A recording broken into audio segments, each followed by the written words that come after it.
오늘 하나님의 말씀은 시편 79편 1절로 4절 단락을 보도록 하겠습니다. 시편 79편은 표제에 이제 아삽의 시 이렇게 되어 있어요.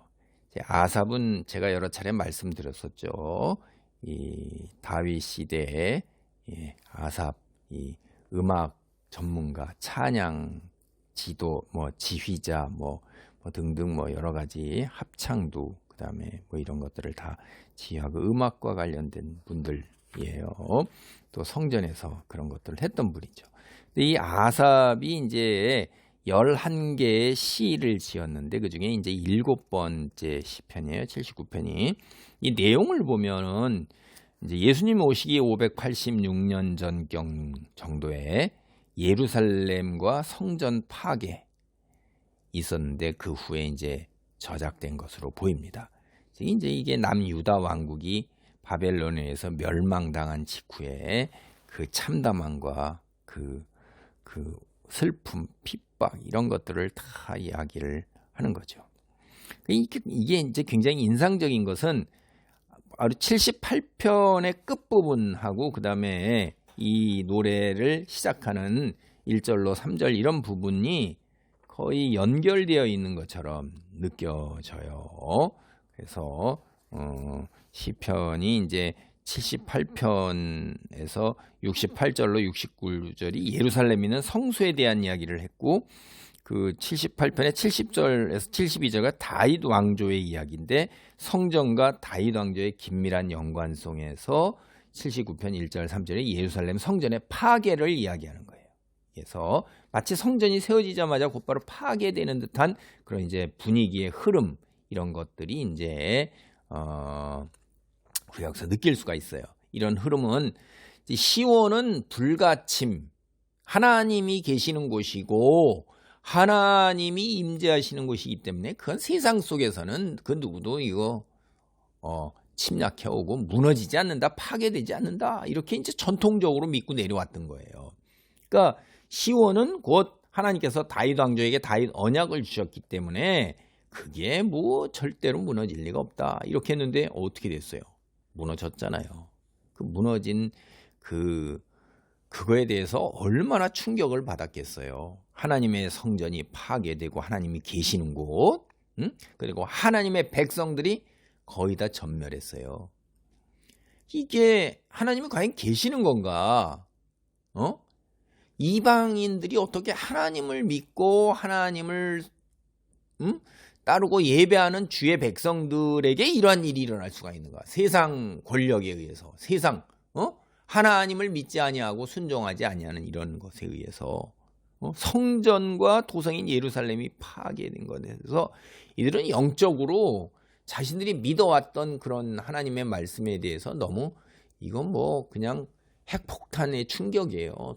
어떻게 정리해야 될지를 모르는 거예요. 그리고 육체적으로 겪는 고통이라는 게 말할 수도 없는 거죠. 그 참담함이라는 게. 여러분 전쟁에 패한 고대 세계에 오늘날도 이제 전쟁이 일어나서 패하면 그 참담함은 말할 수 없는데 옛날에는 도덕 윤리 자체가 없는 거니까 강자의 그 세상이니까 그러니까 그거 짐승만도 못하고 살아있는 게 고통일 수가 있는 거죠. 그런 거예요 이게.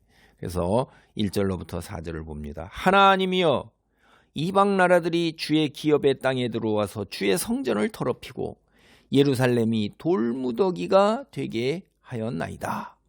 그들이 주의 종들의 시체를 공중에 새에게 파불어 주의 성도들의 육체를 땅에 짐승에게 주며 그들의 피를 예루살렘 사방에 물같이 흘렸으나 그들을 매장하는 자가 없었나이다. 우리는 우리 이웃에게 비방거리가 되며 우리를 에워싼 자에게 조소와 조롱거리가 되었나이다. 주님 앞에서 이제 이 슬픈 노래 이게 기도고 노래잖아요. 찬양이잖아요. 노래를 부르는 거예요. 여러분 바벨론이라는 바벨론 강가에서 그런 노래도 보니엠이라는가 그런 사람이 불렀을 때 그게 즐거운 노래입니까? 한탄이에요.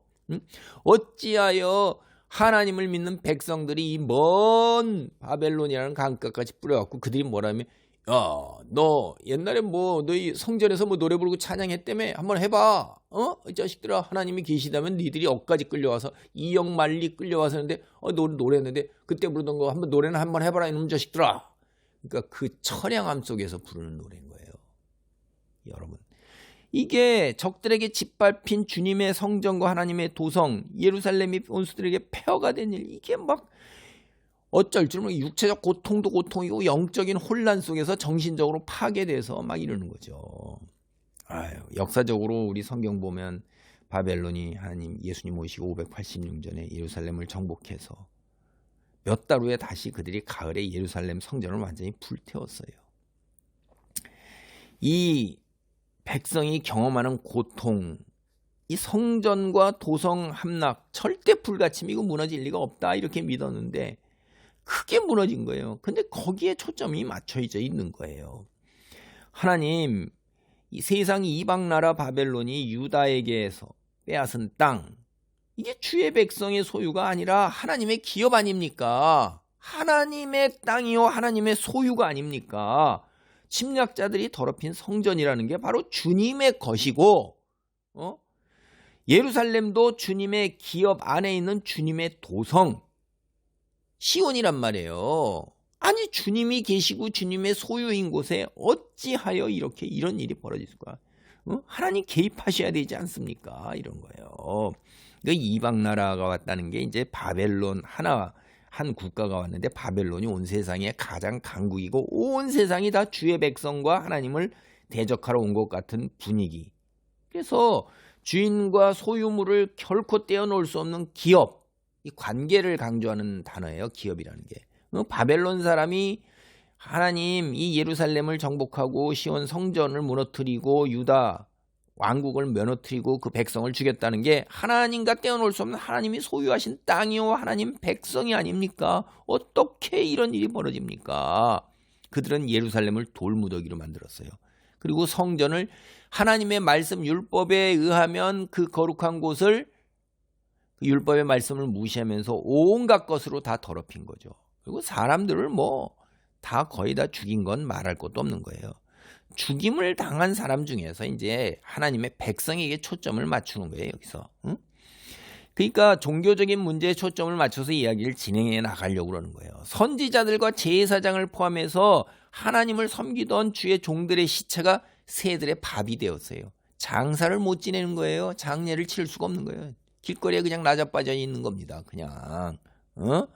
그리고 성도들, 하나님의 백성들 시체 길거리에 그냥 다 나자빠져 있고 들판에 다 있는 거예요. 그러니까 짐승 밥이 되는 거예요.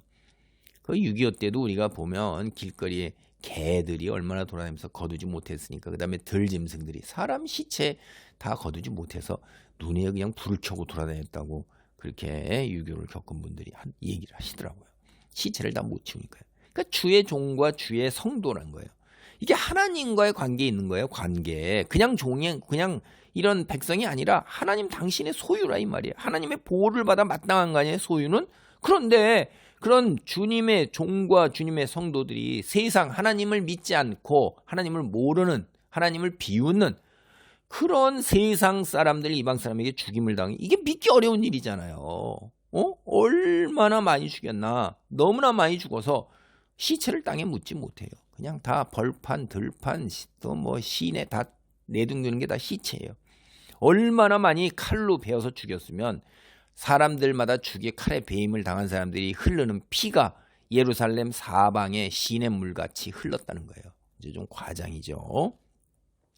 이게 이거하고 대조가 되는 거예요. 예루살렘 성전요, 절기 때마다 최소한 3번 절기를 올라오도록 돼 있어요. 무교절 있고요. 그 다음에 초막절 있고 수장절 3번은 올라오도록 돼 있었는데, 어쨌든 이 대단한 절기에 엄청나게 각양각지에서 사람들이 몰려왔었고, 그때 제물로 바쳐지는 짐승들의 피가 얼마나 많았겠습니까? 땅이 젖는 거죠. 그거 하나님께 드리는 제물의 피가 아닌 이제 하나님 백성의 피로 땅이 젖는 거예요. 예배자의 피가 땅을 적시고 있는 겁니다. 이 고대 세계에서 오늘날도 마찬가지인데요. 우리는 죽은 사람의 시신이나 이런 것들도 다 우리는 훼손하지 않습니다. 예를 갖춰서 매장하고 장례를 치르잖아요. 이 고대 세계는 더했어요. 생존자들이 죽은 사람을 매장하고 장례 지내는 거는 그건 이제 명예로운 일이고, 특히 죽어서 가족의 묘에 묻혀야 되는 것이 하나님의 축복이고 은혜라고 생각했는데, 그 가족 묘에 묻히지 못하는 게 성경에 보면 저주입니다, 그게. 근데 매장도 되지 못해요.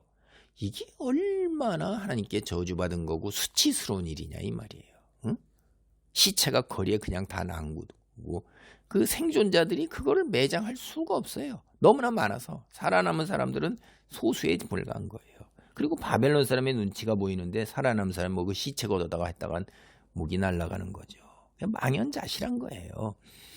이 인생의 마무리가 매장인데, 죽었을 때 예를 가져서 주의 백성은 마무리마저도, 이 인생에서 마무리마저도 거부당한 상황이에요. 그래서 주변 사람, 주변 이방 민족들에게 하나님의 백성들이 비방, 조소, 조롱 이런 거리, 그런 한 거리예요.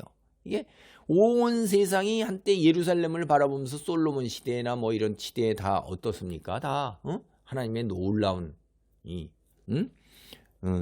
그 기적으로 사내립 쳐들어왔을 때 하룻밤에 수십만 대군이 다 죽었잖아요. 그런 일이 어디 있어요. 그러니까 이스라엘 하나님 무서운 거고, 하나님이 이스라엘 백성 참이 선망의 대상이란 말이에요. 근데 이제 완전히 천덕꾸러기죠. 기가 막힌 거죠. 왜 그렇게 됐어요?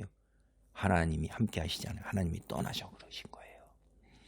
주님이 함께 하실 때는 온 세상의 두려움이요, 선망의 대상이요, 부러움의 대상이지만, 하나님께 범죄해서 하나님이 그들을 떠나시고 나면 이런 일이 벌어지는 거예요. 우리가 사무엘상에서도 보면 하나님께서 실로암을 떠나셔 스스로 떠나시잖아요. 이게 그런 거예요. 못할 때 하나님께서 스스로 이스라엘을 떠나는 이야기가 우리가 선지서에도 나오고 성경에 벌써 사무엘서에도 나오고, 여기도 그런 겁니다. 하나님의 마지막 이 아시리아에 의해서 북이스라엘이 멸망하고 바벨론마저도 이제 남유다 왕국을 멸망시키는 일이 벌어진 거. 가장 존귀한 사람들이었던 사람들이 가장 천덕꾸리기가 되는 거죠. 이게 다 하나님이 함께 하시느냐 안 하느냐. 그럼 하나님이 함께 하시는 것은 하나님 말씀 안에 머물 때 그런 거예요. 기도합니다. 하나님 말씀 안에 머물지 못할 때 하나님께서 떠나서서 이 세상에서 가장 존귀한 자, 가장 천덕꾸러기로 천국에 들어가는 가장 존귀한 신분을 지녀야 할 자들이 지옥이라는 가장 쓰라리고 낮은 곳으로 스올로 내려가게 되는 무서운 저주받은 일들이 일어남을 여기에서 봅니다.